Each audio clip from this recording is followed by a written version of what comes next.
चलिए जल्दी से देखते हैं आपके कुछ अमेंडमेंट्स जो रह गए थे, है ना। कुछ अमेंडमेंट्स रह गए थे, एक बार देख लेते हैं फटाफट, फिर उसके बाद हम नेक्स्ट मॉड्यूल पे चलेंगे। देखिए कहाँ तक हो गया था अपना, 7th हो गया था शायद, जो फजल अली की रिकमेंडेशन थी, कॉन्स्टिट्यूशनल अमेंडमेंट अपना हो चुका था। ठीक है, इसमें ABCD के जो स्टेट थे उनको हटा के फिर हमने राज्य बनाए, 1856 का है। इसके बाद देखिए आपको क्या याद रखना है, इसके बाद रखना है 8वें नंबर का। 8वां क्यों ज़रूरी है, क्योंकि ये कंटिन्यू चल रहा है। अभी आपके हमारे टाइम पे एक बार अभी अमेंडमेंट हुआ भी है इसमें, और फिर एक बार और होगा। कैसे कि 8वें में क्या बोला कि देखिए संविधान बना था 1950 को, लागू हुआ था मतलब, तो बात बोली गई कि यार रिजर्वेशन दिया जाएगा अगले 10 साल के लिए। ठीक, 10 साल बाद फिर हम रिव्यू देखेंगे कि क्या स्थिति थोड़ी सी इंप्रूव हुई, नहीं हुई, कैसी हुई। तो इसको रिव्यू तो किया नहीं गया अभी तक। सबसे बड़ी चीज़ पता क्या है, रिजर्वेशन दिया गया है, ठीक है, सोशल जस्टिस के लिए है, होना चाहिए, लेकिन इसका एक्चुअल में जो फायदा होना था वो दिख नहीं रहा है अभी भी, 70 साल बाद भी। क्यों? क्योंकि टेम्परेरी बेसिस पे था कि 10 साल में चीज़ें सही हो जाएंगी, लेकिन 10 साल से फिर बढ़ाते बढ़ाते बढ़ाते अभी तक ये ख़त्म नहीं हुआ है, और आने वाले टाइम में होगा भी नहीं। क्यों? क्योंकि ये पॉलिटिक्स जो भी है उसको सूट बहुत करता है ना। क्यों?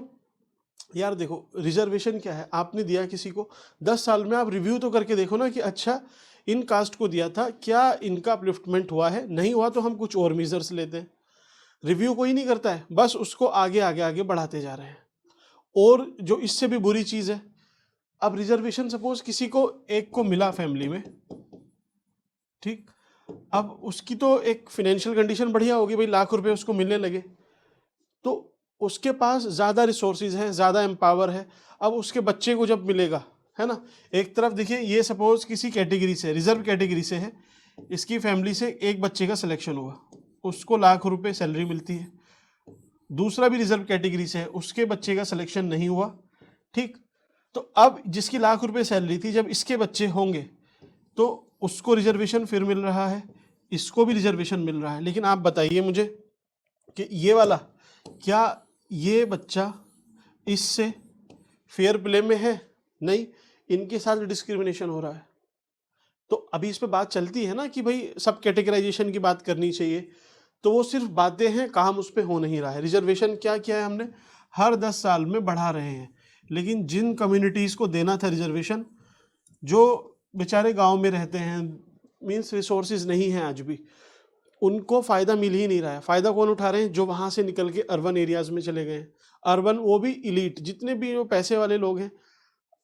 क्यों? UPSC का जब रिजल्ट आता है तो एक ही कम्युनिटी के, एक रिजर्व कम्युनिटी है, उसी के लोग राजस्थान से सारे सेलेक्ट हो जाते हैं। उठा के देखो आप, और अब से नहीं है, पिछले कई सालों से ये चीज़ चली आ रही है, लेकिन कोई एक बार इस पे बात भी नहीं करता। क्यों? क्योंकि ये big elephant in the room है। इस पे बात होगी तो समझो मधुमक्खी का छत्ता है, आपने अगर छेड़ भी दिया गलती से, तो फिर पता नहीं कहाँ जाके जो कास्ट डायनेमिक्स है वो पहुंचेंगे। सही है गलत उस पर हम डिसाइड कर नहीं सकते, क्योंकि जब इसका रिव्यू हुआ नहीं है तो भाई ये सही मिल रहा है नहीं मिल रहा है, इस पर कोई बोल नहीं सकता। तो अगले 10 साल तक फिर इसको बढ़ाएंगे, तो 1960 में बढ़ा देंगे इसको, फिर और बढ़ाएंगे इसको, ऐसे बढ़ाते बढ़ाते 10 साल आ रहे हैं ना। तो देखिए 2020 भी आएगा, फिर 2020 में, उसके बाद 2030 में, तो ये बढ़ता रहेगा। तो जो 8वां संशोधन था ये किसका था? इसमें क्या किया गया कि 8वें संशोधन में 1960 में हुआ, क्या काम किया? 10 साल के लिए रिजर्वेशन को बढ़ा दिया गया। ऐसे ही बढ़ते हुए आएगा 2020, आज से 6 साल पहले एक संवैधानिक संशोधन करते हैं, 104 नंबर का आएगा, ठीक है, और इसको फिर से बढ़ा दिया जाएगा 2030 के लिए। अब 30 में भी फिर इसको 10 साल के लिए बढ़ा दिया जाएगा, ये 100% श्योर है। 30 में कौन सा रिजर्वेशन आएगा तो हम तभी देखेंगे, क्योंकि पता नहीं है तब तक कितने अमेंडमेंट हो जाए, है ना। तो चलिए ये समझ में आया, 7 8। अब 7 8 के बाद देखो आप 18, 7 और 8 से 18। 18 में क्या है देखिए, पेप्सू था एक, पेप्सू क्या था? ये पंजाब वाला जो प्रोविज़न है, ये जो रीजन है, इसमें हरियाणा भी था, पंजाब था, हिमाचल था, तो इसको अलग किया जाएगा और इसमें से हरियाणा बनेगा। आप बोलोगे पंजाब बनेगा, नहीं भाई पंजाब तो था ही ना, तो पंजाब नहीं हरियाणा बनेगा, हिमाचल भी अलग हो जाएगा। 18वां संशोधन कब आएगा ये? 1966 में। इतना याद रखना है, उससे ज़्यादा काम का इसमें है ही नहीं, डायरेक्ट पूछ लेगा आपसे। 8-18, अच्छा 8-18 के बाद थोड़ा सा लैंग्वेज वाले और देख लेना आप एक बार। 21वां संवैधानिक संशोधन 21, इसके बाद आएगा 71, 71, 21 और 71 इनको हम जोड़ते हैं तो 2, 7, 2, 9, 92 कॉन्स्टिट्यूशनल अमेंडमेंट। ये 3 अमेंडमेंट होते हैं। इसमें कौन सी लैंग्वेज ऐड की जाती है? इन सब में लैंग्वेज ऐड की जाएगी, ऐसे ही याद रख लेना इसको। 71, 21 जोड़ के 92। तो इसमें लैंग्वेज कौन सी? सिंधी, सिर्फ एक भाषा। इसमें 3 भाषाएं ऐड होंगी, कौन कौन सी होगी? एक तो होगी आपकी कोंकणी,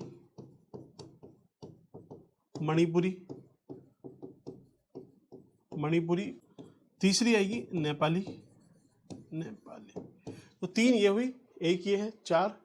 92 में इसमें 4 भाषाएं ऐड होंगी। क्या है? मैथिली, सांथली, डोगरी, बोडो। MSD महेंद्र सिंह धोनी, मैथिली, सांथली, डोगरी, बोडो। ठीक है, बोडो असम की है, डोगरी कश्मीर की है, सांथली सांथाल ये झारखंड वाले रीजन की है, मैथिली मिथिलांचल बिहार की है। ठीक है, तो ये बस इनके ईयर भी छोड़ो आप, ये याद रखना, पूछ लेगा आपसे कभी ना कभी। तो 71, 72, 92। अब इसके बाद आता है जो सबसे खतरनाक वाला है, 42nd कॉन्स्टिट्यूशनल अमेंडमेंट। इस पे अलग से भी क्वेश्चन आ जाता है। कब हो गए? 1976 में। ठीक है, अब आप एक चीज समझना, देखिए 1976 में ये पास होता है। इंदिरा गांधी की सरकार है, सत्ता अपने हाथ में रखना चाह रही है, तो आप सिंपल सा एक जो इसका एसेंस है वो याद रखना कि जो ऊपर बैठा हुआ है टॉप पे, उसको तानाशाही करनी है, तो वो क्या करेगा? सारा सेंट्रलाइजेशन कर लेगा, पावर का केंद्रीकरण करेगा, सेंट्रलाइजेशन।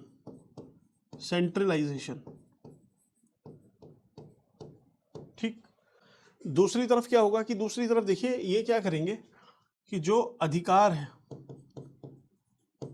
कोशिश रहेगी कि आपकी जो राइट्स हैं उसको कम कर दिया जाए, छीन लिया जाए, और जो आपकी ड्यूटीज है उसको बढ़ा दिया जाए, कर्तव्य है ना, ताकि आप जब अपनी ड्यूटी बाउंडेड मैनर में काम करते रहोगे तो फिर आप इस चीज़ की बात ही नहीं करोगे। जैसे हमारी जो आर्म्ड फोर्सेस हैं, ठीक है, पाकिस्तान वाली नहीं, तो उनकी क्या ड्यूटी है? वो अगर कोई सीनियर उनको जो भी कमांड दे रहा है, इररिस्पेक्टिव कि वो सही गलत, वो उसको मरने के लिए भी बोल रहा है तो वो मर जाना उसकी ड्यूटी है, ऐसा सिखाया जाता है। तो आप सिर्फ अपनी ड्यूटीज़ कर रहे हो। आप जब अपनी ड्यूटी करोगे तो आप फिर ज़्यादा लॉजिक तो लगाओगे नहीं, क्योंकि आपका वो कर्म है। लॉजिक नहीं लगाओगे तो फिर जो हो रहा है आप उसको होने दोगे, अधिकार आपके कम कर दिए हैं। तो यहाँ से ना आप समझो किस तरीके का रहेगा। पहली चीज़, सेंट्रलाइजेशन बढ़ाया। सेंट्रलाइजेशन का मतलब क्या है कि देखिए सारी पावर काउंसिल ऑफ मिनिस्टर के पास रहेगी। 3 अपने ऑर्गन है ना,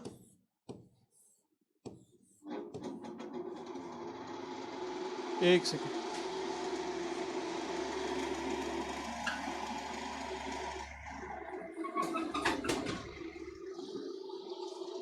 चलिए, तो सारी पावर किसके हाथ रहेगी?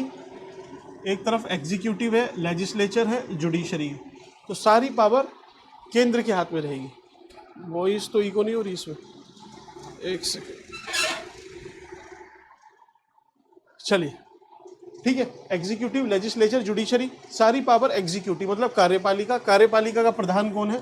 प्रधानमंत्री। तो सारी पावर प्रधानमंत्री के पास। इंदिरा गांधी उस टाइम पे प्रधानमंत्री थी, यही उनकी कोशिश है। तो अब वो क्या करेंगे? देखिए उन्होंने इमरजेंसी लगाई, तो इमरजेंसी के ग्राउंड भी तो होंगे ना। इन्होंने ग्राउंड बोल दिया कि इंटरनल डिस्टरबेंस। अगर आंतरिक डिस्टरबेंस भी होगा तो हम इमरजेंसी लगा देंगे। अब इंटरनल डिस्टरबेंस है क्या भाई? क्या घर में झगड़ा हुआ, वो भी तो एक इंटरनल डिस्टरबेंस है, आप उस पर भी लगा दोगे। इतना एम्बिग्युअस था कि आप किसी भी बात पे लगा सकते हो। तो आपने इमरजेंसी तो लगाई। अब लगाने के बाद आप प्रेसिडेंट से ही लगवाते हो, तो प्रेसिडेंट की जो पावर थी, एब्सोल्यूट वीटो की पावर थी, वीटो, वो खत्म हो गई एक तरीके से। एब्सोल्यूट वीटो खत्म हो गया। अब और क्या होगा इसमें? देखिए एब्सोल्यूट वीटो भी खत्म हो चुका है, इमरजेंसी लग चुकी है, प्रेसिडेंट के पास भी पावर नहीं है। पावर किसके पास है? सारी काउंसिल ऑफ मिनिस्टर के पास। तो जो काउंसिल ऑफ मिनिस्टर है वो जो भी एडवाइस करेगा, किसको? प्रेसिडेंट को, वो उसको मानना ही पड़ेगा, ठीक। उसको एड एंड एडवाइस पे काम करना ही पड़ेगा, उसके पास अपनी कोई पावर नहीं है। तो एक तरह से प्रेसिडेंट के पद को ही पावरलेस बना दिया। अब ये सब हो रहा था, तो लेजिस्लेचर में क्या भाई, इसका काम भी तो है कि इसको रिस्पॉन्सिबल बनाना। तो जो संसद है वो तो पहले ही भंग हो चुकी है, डिसॉल्व हो चुकी है। इन्होंने क्या काम किया कि जो कार्यकाल है लोकसभा का कार्यकाल, देखिए राज्यसभा का अभी 6 साल होता है, इन्होंने लोकसभा की कार्यकाल को 6 साल कर दिया, तो इनकी पावर भी गई। अब बची जुडिशरी। तो जुडिशरी का क्या काम किया इन्होंने? तो जुडिशरी के लिए इन्होंने किया कि देखिए जुडिशरी जुडिशियल रिव्यू नहीं कर सकती है इन सब चीज़ों का। अब मुझे बताइए, सारी पावर आपके हाथ में है, आप रिस्पॉन्सिबल थे पार्लियामेंट के लिए, पार्लियामेंट को आपने बढ़ा दिया है, उसको भंग कर दिया है, और जो जुडिशियल रिव्यू की पावर थी आपने उसको भी लगभग ख़त्म कर दिया है। इसका जुडिशियल रिव्यू नहीं होगा, कहानी ख़त्म। यही सब था। अब बचे लोग, ये तो पूरा स्ट्रक्चर था सरकार का। लोगों के लिए क्या? लोगों से बोला कि देखिए आपकी कुछ ड्यूटी है, आपको वो पूरी करनी है, आपकी कुछ फंडामेंटल ड्यूटीज़ हैं, फंडामेंटल ड्यूटीज़ है। कितनी ड्यूटीज़ हैं? पहले 10 ड्यूटी थी, फिर बाद में एक और बढ़ाई गई, 11 ड्यूटी कर दी गई। किसकी रिकमेंडेशन पे? मैंने आपको बताया था स्वर्ण सिंह की, ठीक। तो आपको ये चीज़ दी गई। और इमरजेंसी में क्या होता है, आपकी जो राइट्स है भाई, आर्टिकल 358 ये बोलता है कि भाई आपका 19 वाला जो फंडामेंटल राइट है वो ख़त्म हो जाएगा, और 359 बोलता है कि आपके 20 और 21 को छोड़ के जितने भी फंडामेंटल राइट है सारे ख़त्म, सब कुछ ख़त्म ही हो गया फिर आपका। तो अधिकार गए, ड्यूटी आ गई आपकी, ऊपर से सरकार ने अलग अलग स्ट्रक्चर पे ये सारा खेल कर दिया। कुल मिला के लगभग 59 अमेंडमेंट किए गए, और इसीलिए इसको मिनी कॉन्स्टिट्यूशन भी कहा जाता है, मिनी कॉन्स्टिट्यूशन। प्रेम्बल में भी संशोधन होगा, प्रेम्बल है, प्रेम्बल में भी संशोधन होगा। प्रेम्बल में कौन से शब्द किए जाएंगे? सेक्युलरिज्म, सोशलिस्ट और इंटीग्रिटी, SSS, ठीक। अब आपको अगर लिखने के लिए आ जाए तो वैसे बहुत सारे पॉइंट है भाई, 59 अमेंडमेंट है, कितने याद करोगे? बात यह है कि तरीके से दिमाग में होने चाहिए। तो देखिए आपको क्या करना है, सिंपली इस पे क्वेश्चन पूछेगा तो यही पूछेगा कि इसको मिनी कॉन्स्टिट्यूशन कहते हैं क्यों, या क्या उस टाइम पे चेंजेस किए गए। तो अब रैंडम आपके दिमाग में फैक्ट है, आपको क्या करना है, इनको स्ट्रक्चर्ड वे में करना है कि 42वें संवैधानिक संशोधन से लगभग 59 अमेंडमेंट के साथ एक स्ट्रक्चरल ओवरहोल किया गया हमारे कॉन्स्टिट्यूशन में, जिसमें से कुछ प्रोविज़न ये है, ठीक है। जैसे पहला आप लिखोगे एग्जीक्यूटिव का, कि एग्जीक्यूटिव की पावर बढ़ाएगी, सेंट्रलाइजेशन ऑफ पावर किया गया। इमरजेंसी में एब्सोल्यूट वीटो जो प्रेसिडेंट है उसको लगभग उसकी जो पावर थी ख़त्म कर दी। तो आपने 1-2 पॉइंट में ये बात लिखी। फिर आप आ जाओ लेजिस्लेचर में। लेजिस्लेचर में क्या, जो अकाउंटेबिलिटी होती है एग्जीक्यूटिव की टुवर्ड लेजिस्लेचर, वो लगभग ख़त्म कर दी गई, इसका टेन्यूर बढ़ा के 6 साल कर दिया गया। ऐसे ही आप आ जाओ जुडिशरी में, जुडिशियल रिव्यू की पावर ख़त्म। तो आप 4-5 पॉइंट आपने ये लिखे, और क्या लिखोगे? प्रेम्बल में संशोधन, फंडामेंटल ड्यूटीज़ ऐड की गई, ठीक। और इन सब के बेस पे हम इसको बोलते हैं कि भाई ये मिनी कॉन्स्टिट्यूशन हो गया आंसर। अब आप इससे ज़्यादा कुछ भी याद करते रहो, कोई फ़ायदा नहीं है।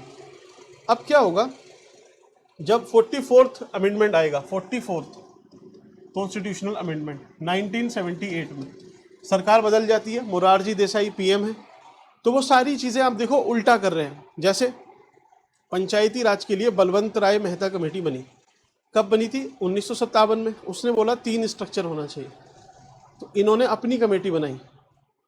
किसने? मोरारजी देसाई ने। किस नाम से? अशोक मेहता, 1978 की ही है वो। उन्होंने क्या रिकमेंडेशन दी कि 3 नहीं 2 होना चाहिए। तो सब कुछ लगभग एंटी सही चल रहा है, इसमें भी एंटी होगा। इन सबको रिस्टोर कर दिया जाएगा कि भाई इसको 6 को हटा के 5 कर दिया जाएगा, ठीक।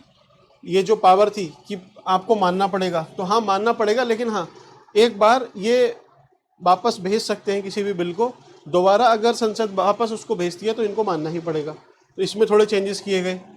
इमरजेंसी में इंटरनल डिस्टर्बेंसेस, इनकी जगह वॉर और एक्सटर्नल एग्रेशन, ये सब ऐड किए गए। ठीक है, सब कुछ इसमें ठीक कर दिया गया है। तो 44 पे तो कभी क्वेश्चन पूछा नहीं जाता है। क्यों? क्योंकि वो एक तरह से एंटी थीसिस था 42 की। लेकिन 44 में एक जो गलती की सरकार ने, अब इंदिरा गांधी की सरकार थी, उन्होंने ये सब किया, ठीक है, गलत था या सही, चलिए आप जज कीजिए। अब 44 में तो जो सरकार आई है उसको जनता लेके आई है, उसने इन सबको ठीक कर दिया। ठीक करने के बाद भी 2 साल में सरकार गिर जाती है। क्यों? क्योंकि वो एक गलती बोल लीजिए या सुधार बोल लीजिए, वो क्या करते हैं, एक अमेंडमेंट करते हैं। 44 थी, इस 44th अमेंडमेंट में एक चीज़ जो जरूरी थी वो क्या था कि जो आपका फंडामेंटल राइट था, राइट टू प्रॉपर्टी था, उसको हटा के 300A में डाल दिया जाता है। आपकी एक लीगल ड्यूटी या कॉन्स्टिट्यूशनल राइट आपको दिया जाता है। मतलब अगर आपसे अब सरकार ज़मीन छीन भी ले तो आप कोर्ट में नहीं जा सकते हो। आप क्या करोगे कि भाई आपको मुआवजा सही नहीं मिला या फिर कोई जो इमोशनल कंपनसेशन है उसके बेस पे आप कोर्ट जा सकते हो, लेकिन आपकी ज़मीन सरकार ने छीन ली, आप अब कोर्ट नहीं जा सकते, क्योंकि right to property is not a fundamental right. वो इन्होंने जब खेल किया तो जितने भी भाई पैसे वाले लोग थे, जमींदार लोग थे, जिसके पास लैंड थी, प्रॉपर्टी थी, अब सरकार को वही लोग चलाएंगे, तो वो क्या करेंगे, वो इस सरकार को गिरा देते हैं। लगभग उन्हीं के जो सपोर्ट था उससे सरकार गिरी, चाहे कितनी अच्छी चलाई हो इन्होंने। फिर से इंदिरा गांधी जी आ जाती है। तो इनका टाइम पीरियड बस इतना ही है, 2 साल के लिए इनकी रहेगी, 1978 से 1980 तक। ठीक है, बाकी जैसा चल रहा था, कांग्रेस है तो कांग्रेस ही रहेगी, इंडियन नेशनल कांग्रेस। तो यहाँ पे कोई दिक्कत नहीं है। 42 में और 44 में कन्फ्यूज़न याद करने की कोई ऐसी ज़रूरत नहीं है। सिंपल जो इसमें हुआ, तो आप एक टोन आएगी निकल के कि नेगेटिव कुछ लग रहा है, हटा दो उसको। जो पॉजिटिव लग रहा है, जो भी आपने पढ़ा है लोकसभा में, राज्यसभा में, फंडामेंटल राइट्स में, वो सब कुछ जो अभी चल रहा है ना, अभी जो चल रहा है वो 44 से चल रहा है। तो आपको 44 में सारी चीज़ें लगभग जो अभी चल रही हैं वो आपको दिखेंगी। ठीक, तो कुछ भी इसमें ऐसे नहीं याद करना है आपको, सिंपल इसको देख लिया, ये इसका एंटीथेसिस है। ठीक, चलिए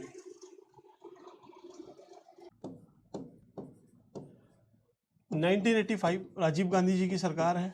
एंटी डिफेक्शन मीन्स दल बदल कानून। आप एक दल से जीत के आए दूसरे दल में नहीं जा सकते हो, ठीक है, अदरवाइज आपके ऊपर डिफेक्शन लग जाएगा। अभी तो फिर राघव चड्ढा जी ये जो आए हैं, पूरी 10 में से शायद 7 MP को लेके आए, तो इनके ऊपर नहीं लगेगा। तो यहीं से एक बात निकल के आती है होलसेल और रिटेल डिफेक्शन की। होलसेल, होलसेल आप समझते हो, होलसेल, दूसरा है रिटेल। रिटेल देखिए, रिटेल में क्या है, जो क्या बोलते हैं इसको, खुदरा बोलते हैं हिंदी में। खुदरा मीन्स आप एक एक करके जाओगे तब तो आपके ऊपर लग जाएगा।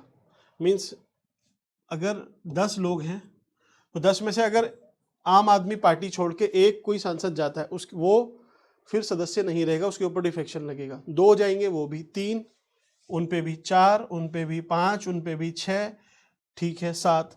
लेकिन आप एक चीज़ समझो यार, अगर 7-8 लोग अगर सहमत हैं कि हम इस पार्टी में नहीं रहना, तब तो हो सकता है कि उस पार्टी की ही गलती है ना भाई। एक व्यक्ति चलिए गलत हो सकता है, 2 गलत हो सकते हैं, 3, 4, 5, मीन्स आपकी जो पार्टी है उसके आधे लोग और आधे से भी ज्यादा लोग, 2/3 लोग, मतलब 66% लोग जब सहमत ही नहीं है आपसे, तो फिर आपकी पार्टी गलत है भाई, फिर ये लोग गलत नहीं है, तो उनको तो अलाउ करना पड़ेगा आपको। तो अगर 2/3 से जाते हैं, 2/3 से जाते हैं तो डिफेक्शन नहीं लगेगा। अगर 2/3 से कम रह जाएंगे तब डिफेक्शन लगेगा। मतलब ऐसा समझो 10 का 2/3 कितना होगा, 3, 6, 6 पॉइंट समथिंग, मतलब 7। अब 7 सांसद छोड़ के गए हैं, ठीक, तो होलसेल में ये तो हो रहा है डिफेक्शन, दैट मीन्स यहाँ पे इन पर डिफेक्शन नहीं लगेगा। रिटेल में अगर ये एक एक करके जाते छोड़ के तब लग सकता था। अभी क्या है, अभी जो हमने देखा है लोकसभा में तो ये सब चीज़ें देखी थी, राज्यसभा में बहुत टाइम बाद या फर्स्ट टाइम ही देखी है शायद। तो अभी कोर्ट डिसाइड करेगा कि अच्छा राज्यसभा का, लोकसभा का या पूरी पार्टी का, किस हिसाब से आप डिसाइड करोगे। तो अभी ये विचाराधीन रहेगा, है ना। इस पे जो भी डेवलपमेंट आएंगे देखना, एक लैंडमार्क जजमेंट इस पे आएगा। 52वां ये हुआ। फिर क्या है अपना 52, इसके बाद 61 है। 61 कब का है? 1989 का है। ठीक, क्या होता है इसमें जो वोटर की एज है, आज हम जो वोट देते हैं हम 18 साल दे देते हैं, लेकिन पहले 18 साल पे नहीं था, पहले 21 साल वाले वोट देते थे। तो 21 से कम करके 18 की गई एज, किस में? 61वें संवैधानिक संशोधन 1989 में। ठीक, समझ में आई बात? अब इसके बाद 61 के बाद 69, ये किससे रिलेटेड है? 69 है एनसीआर, दिल्ली, इन सबसे रिलेटेड, मींस दिल्ली एनसीआर, इसकी विधानसभा उसके गठन से रिलेटेड है। इसमें बाद में आर्टिकल भी जोड़ा गया था, 239 ए था शायद। ठीक है, तो वहां से नहीं पूछेगा, लेकिन यहां से भी कम चांसेस है फिर भी, क्योंकि ये आसपास के ही हैं इसलिए। 61, 69, इसके बाद 72 अपना हो चुका है, 73rd हो चुका है, 75 में सिक्किम बनेगा, उसको रहने दो। 6, 7, 8, 9, 80, 81, 82, 83, 84। ठीक है, हाँ 4 से ही देखते हैं, चलिए। 84 आपके काम का है, 84th कॉन्स्टिट्यूशनल अमेंडमेंट। इसमें क्या होगा? 84वें संवैधानिक संशोधन 2002 में हो गए, 2001 1 या 2 में होता है। ठीक है, 2001 या 2002 में। इसमें क्या करेंगे कि जो लोकसभा है और राज्यसभा है, इसमें जो सीट है, जो आज के टाइम पे सीट है 545, 245, इनको फ्रीज कर दिया जाएगा 2026 के लिए। 2026 तक ये फ्रीज रहेंगे। अभी 2026 है, तो अभी आप देखो ना, परिसीमन की बात चल रही है, नई संसद बन चुकी है जिसमें 800, 850 का स्पेस है। तो अब हम शिफ्ट करने की कोशिश कर रहे हैं, तो वो इसी वजह से, क्योंकि हम 2026 में। ठीक है, 84th हुआ। 86th, ये तो आपको मस्ट है, याद रखना। इसमें क्या किया गया? ये 2002 का है। इसमें 6 से 14 साल तक के बच्चों की एज, मीन्स इस एज ग्रुप में जो बच्चे हैं उनको फ्री एंड कंपलसरी एजुकेशन दी जाएगी, और ये आपका फंडामेंटल राइट है। कौन सा आर्टिकल है? 21A। ठीक, ध्यान रखना, इसको बहुत जरूरी है। 86वां, तो 84, 86, 85, 86। नेक्स्ट आएगा आपका 89 कॉन्स्टिट्यूशनल अमेंडमेंट। इसमें क्या करेंगे? जो एसटी का एक आयोग है, आपको पता है, वो बनाया जाता है। एसटी का एक आयोग बनाया जाता है। ठीक, 89। 91 में क्या होगा? 91 में ये 1 तो यहाँ से कॉमन लो, और फिर 15% जो सदस्य हैं, मीन्स जो काउंसिल ऑफ मिनिस्टर है इंक्लूडिंग प्राइम मिनिस्टर, वो 15% ही हो सकती है टोटल स्ट्रेंथ। ठीक है, टोटल स्ट्रेंथ की, जैसे लोकसभा की स्ट्रेंथ 545 है, इसका 15% कितना होगा? 15, 75, 60, मतलब 6 और एक और, मीन्स 80, 81, 82 के अराउंड। मीन्स इतने ही सांसद मंत्री बन सकते हैं, इससे ज़्यादा नहीं। 91 में ये हुआ। ठीक है, 92 में तो आपको याद है, मैंने आपसे बोला था 21 + 71, ये मिलके बनता है 92। इसमें 4 भाषाएं ऐड की गई, तो ये चलिए हो जाता है 93 नहीं है, 94, 95, 96, 97 देखना आप। 97 में आएगा कोऑपरेटिव, ये कांग्रेस की टाइम पे आएगा 2011 में। इसमें देखना आर्टिकल 43B ऐड होता है ना, कोऑपरेटिव डीपीएसपी में। ठीक है, तो इस वाले संशोधन से हुआ था 97। 98 में कुछ नहीं है। 99 में क्या है? NGAC, national judicial appointment commission, means judiciary का जो कॉलेजियम सिस्टम है, जो जजों को अपॉइंट कर रहा है, उसमें जब बीजेपी गवर्नमेंट आती है 2014-15 में, तो ये इसको एनजेएसी को लेके आते हैं कि देखिए जो अपॉइंटमेंट होता है उसमें जज साहब तो रहेंगे ही, एक सुप्रीम कोर्ट के और जज रहेंगे, 2 लोग रहेंगे, एक उसमें प्रधानमंत्री रहेंगे, 3, एक उसमें कोई कैबिनेट मंत्री रहेंगे, 4, और एक रहेगा उसमें कोई एमिनेंट जूरिस्ट, जिसको मतलब सरकार ही चाहे, 5। तो 5 लोग हैं कॉलेजियम में, उन 5 में 3 तो सरकार के ही हो गए, 2 जुडिशरी के हैं।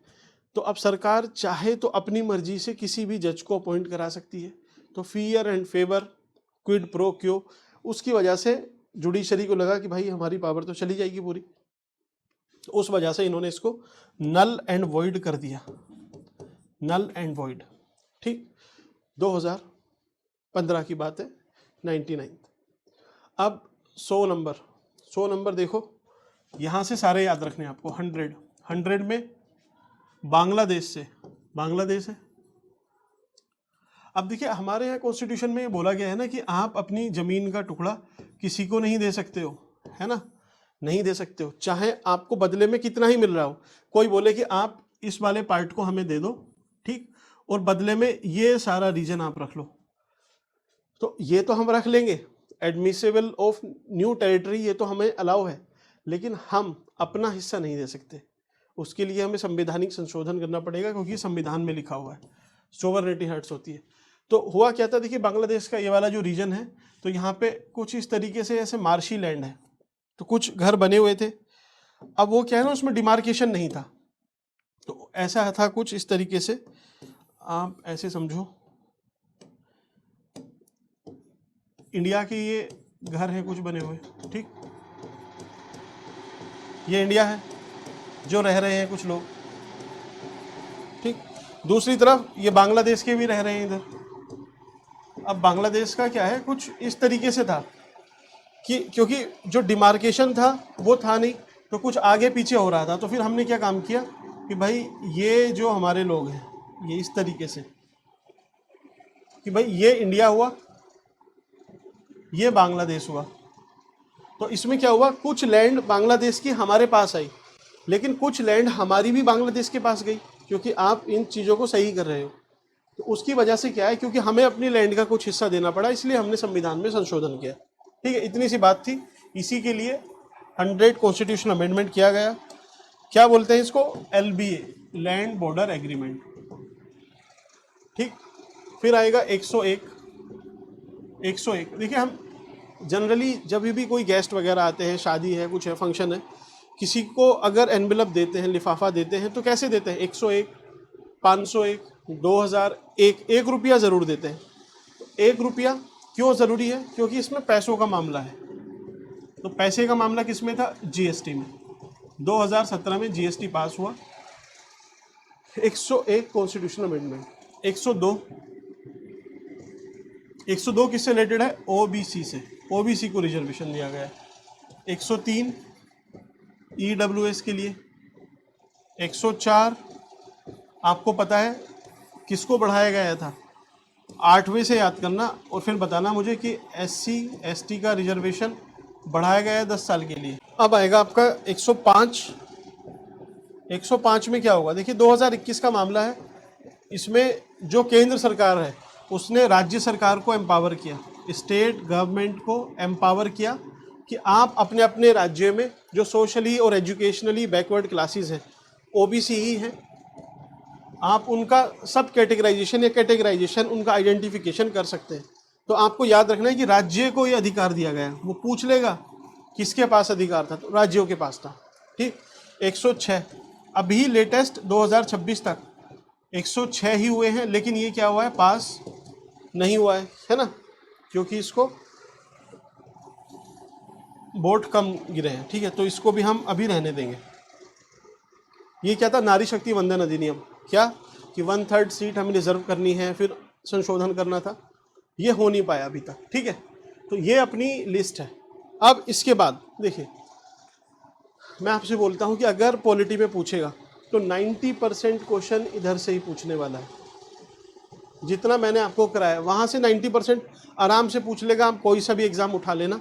अब जो होगा और फिर मैच करके देखना, यहाँ से ही पूछेगा क्वेश्चन। थोड़ा सा रह जाता है कि 1-2 क्वेश्चन जो रिसेंटली एक्ट चल रहे होते हैं ना, कोई एक्ट है, कोई बॉडी, भाई ED है, CBI है, तो ये तो क्या है, स्टैट्यूटरी बॉडीज़ है।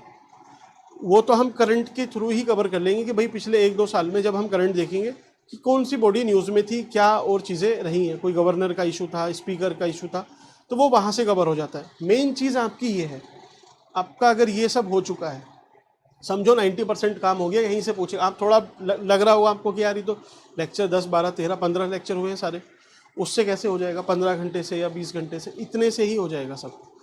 आप ट्रस्ट रखना, थोड़े PYQs लगा के देख लेना, ये मोर देन सफिशिएंट है। अब बचता है मेंस का, कि मेंस में स्टार्टिंग में तो आपने कराया, बाद में आपने कुछ इसमें कराया नहीं, है ना, जेन्युइन सी भी बात है। अब देखिए जो पॉलिटी में क्वेश्चन पूछ रहा है ना, तो बेसिक जितने पूछ रहा है वो तो मैंने आपको मींस किस तरीके से कराए हैं भाई, पार्लियामेंट का वहाँ पे डिस्कस कर लिया है ना। पार्लियामेंट का तो नहीं हुआ है, प्राइम मिनिस्टर का हुआ था। पार्लियामेंट, जुडिशरी, और जुडिशरी से फिर आगे, हाँ, आर्टिकल 200 तक हो चुका था। लेकिन उसके बाद क्या है ना, ये आयोग वगैरह पूछता है, तो आयोग का मैं आपको बताऊंगा कि देखिए आप कितने भी आयोग करके चले जाओ, यूपीएससी पूछ लेगा, उसका फंक्शन पूछ लेगा, इलेक्शन कमीशन पूछ लेगा, ये मेंस में एक सेपरेट बहुत बड़े टॉपिक है।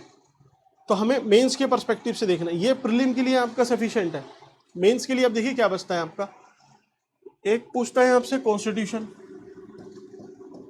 तो यहां से जो पूछेगा आपके सारे क्वेश्चन ये बन जाएंगे। दूसरा पूछता है सोशल जस्टिस,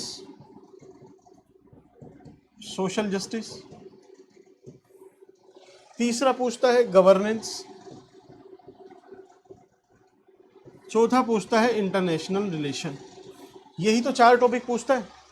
अब आप मुझे बताइए, यहां से 4 क्वेश्चन पूछने ही पूछने हैं उसे, कंफर्म है 4 क्वेश्चन पूछेगा आईआर से। गवर्नेंस से भी 3 question, minimum 3 question. Social justice से भी 4 क्वेश्चन, क्योंकि इसमें पॉवर्टी, हंगर, हेल्थ, एजुकेशन, दुनिया भर की चीजें हैं। ठीक, तो 4 3 7 और 4 11, देखिए 11 क्वेश्चन आपके यहां से बने, तो यहां से बचेंगे ही कितने, 9 क्वेश्चन बचते हैं।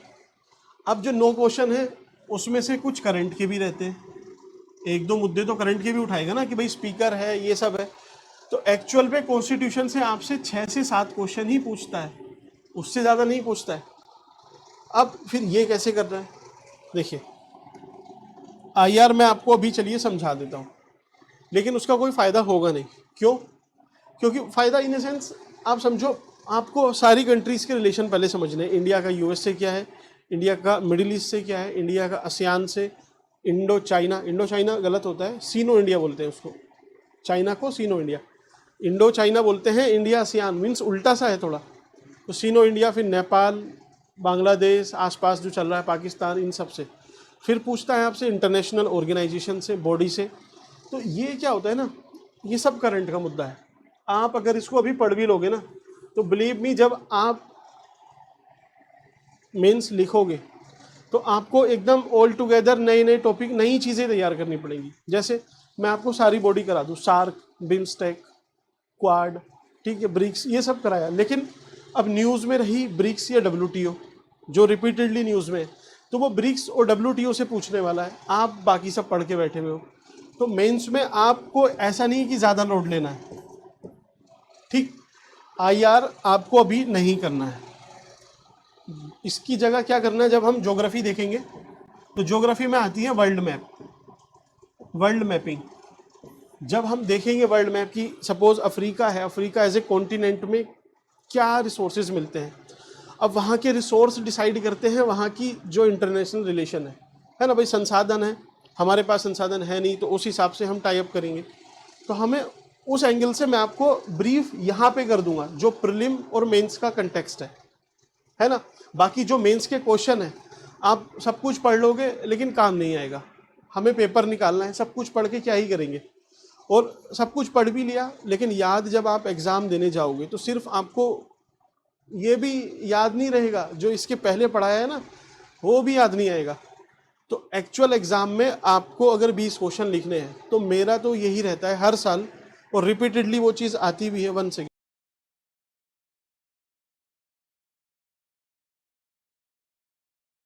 तो रिपीटेडली वैसा होता भी है कि मैं आपको 40 से 50 क्वेश्चन प्रोवाइड करूंगा, ठीक है, मेंस के टाइम पे।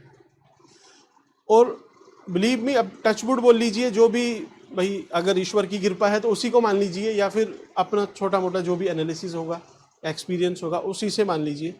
मैं आपको अगर 50 क्वेश्चन बता रहा हूँ, ठीक है, सोल्व भी कराऊंगा, ट्रिक भी बताऊंगा, उस 50 में से 15, मिनिमम 15 क्वेश्चन आपके एग्जाम में रखे हुए होंगे डायरेक्टली। 10-12 तो डायरेक्ट आएंगे ऐसे ही कि आपको जाके लिख देना है। आपको बिलीव नहीं हो तो अभी जिसने भी हमसे मेंस का किया होगा, या फिर आप लेक्चर चलिए मैं आपके लिए ओपन कर देता हूँ, आप देख लेना और उसके बाद अभी पेपर अटेम्प्ट करने बैठना GS2 का। सब कुछ मीन्स 12-13 क्वेश्चन तो डायरेक्ट ही आप लिख लोगे।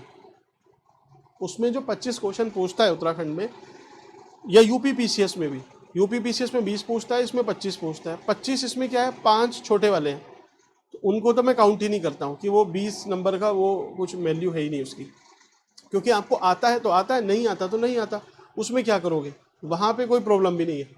आपको क्या करना है कि देखिए अगर 20 क्वेश्चन पूछ रहा है, 10 से 12 क्वेश्चन अगर आपको बढ़िया से आते हैं, मीन्स बहुत एक्यूरेसी से आते हैं, तो आपका काम समझो हो गया। 10-12 वहाँ से किए, 4-5 क्वेश्चन आप कैसे करोगे कि यार सुना हुआ है, याद नहीं है ठीक से, लेकिन हाँ एक जनरल पॉइंट लिख के बच सकते हैं, तो 15-16-17 क्वेश्चन हो गए आपके, बचे 3 क्वेश्चन।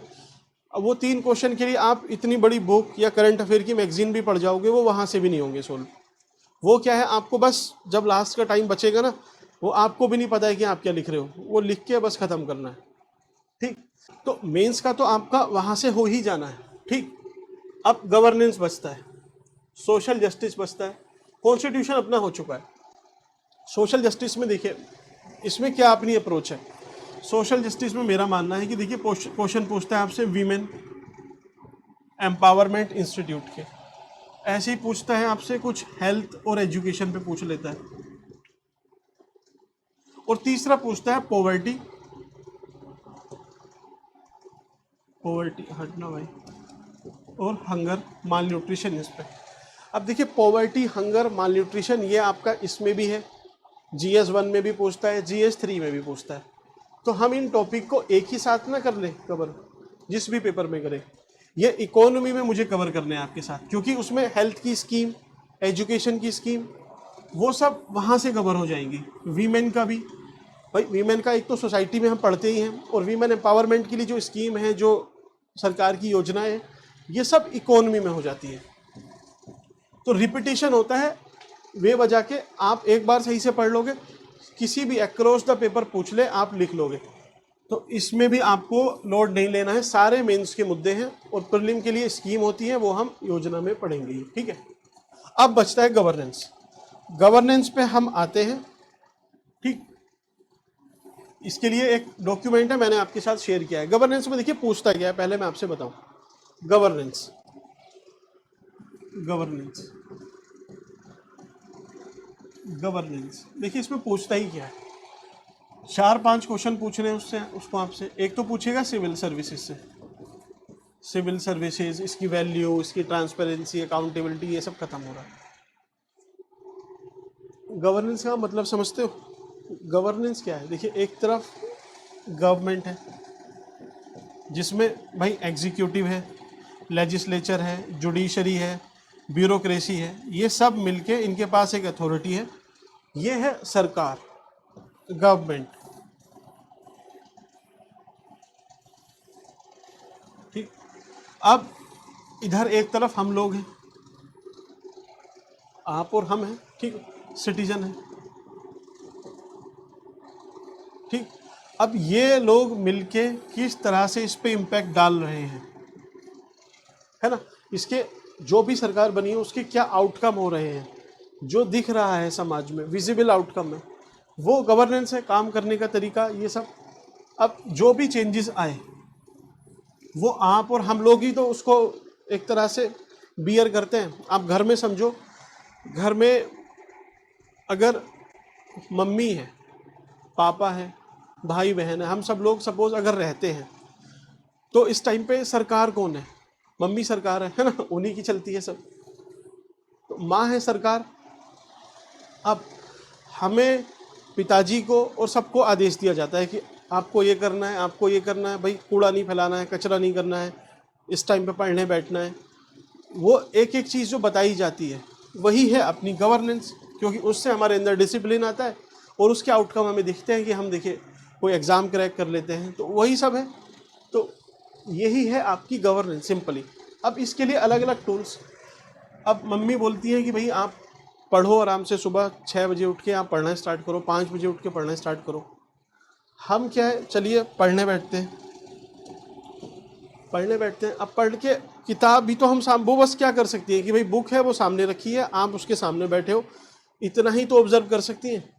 अब उसके बाद आप पढ़ रहे हो, दिमाग कहीं और है, सोच रहे हो, गाने सुन रहे हो, वो चीज़ उन्हें भी नहीं पता चलेगी, है ना। बच्चे सब जानते हैं कि माँ बाप से कैसे क्या चीज़ छिपानी है, कितनी बतानी है, ठीक है।